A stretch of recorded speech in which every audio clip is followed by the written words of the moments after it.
നമസ്കാരം. ഞാൻ കലാമണ്ഡലം ഗിരിജ രാംദാസ്.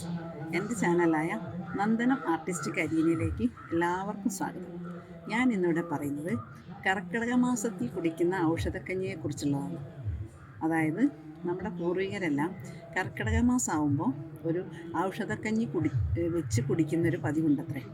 അതായത് ഈ കർക്കിടക മാസത്തിൽ അതായത് പ്രത്യേകിച്ച് സ്ത്രീകളുടെ എല്ലാം ദേഹമൊക്കെ ഇളമിക്കുന്ന സമയമാണത്രേ, അതായത് സോഫ്റ്റ് ആവുന്ന സമയമാണത്രേ.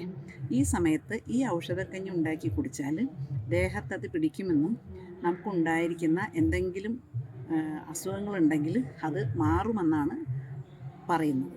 അതായത് ഇരട്ടി മധുരം, ഉഴിഞ്ഞ, ചുവന്നുള്ളി, ജീരകം തുടങ്ങി കുറച്ച് ഔഷധങ്ങളെടുത്ത് കിഴി കെട്ടി പഴയ അരി വേവിച്ച് അതിലിട്ട് ആ കിഴി പിഴിഞ്ഞാണത്രേ കുടിക്കാറ്. ഇങ്ങനെ കുടിക്കുന്നതിലൂടെ മർമ്മക്ഷതം കൊണ്ടുണ്ടാവുന്ന ചുമയും ശ്വാസം മുട്ടലുമൊക്കെ പമ്പ കടക്കും എന്നാണ് പൂർവികർ പറയുന്നത്.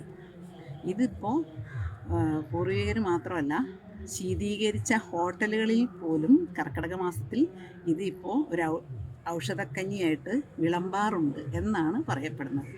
അപ്പോൾ അതൊക്കെ കണ്ടിട്ടും അറിഞ്ഞിട്ടും നമ്മളെ പൂർവികരുടെ ആത്മാവിന് നല്ല സന്തോഷം ഉണ്ടായിരിക്കും അല്ലേ. അതുകൊണ്ട് എല്ലാ ജനങ്ങളും കർക്കിടകത്തിൽ ഇങ്ങനെയുള്ള കഞ്ഞി ഉണ്ടാക്കി കുടിക്കാൻ ശ്രമിക്കുക. ഇത്രയും പറഞ്ഞ് നന്ദി, നമസ്കാരം.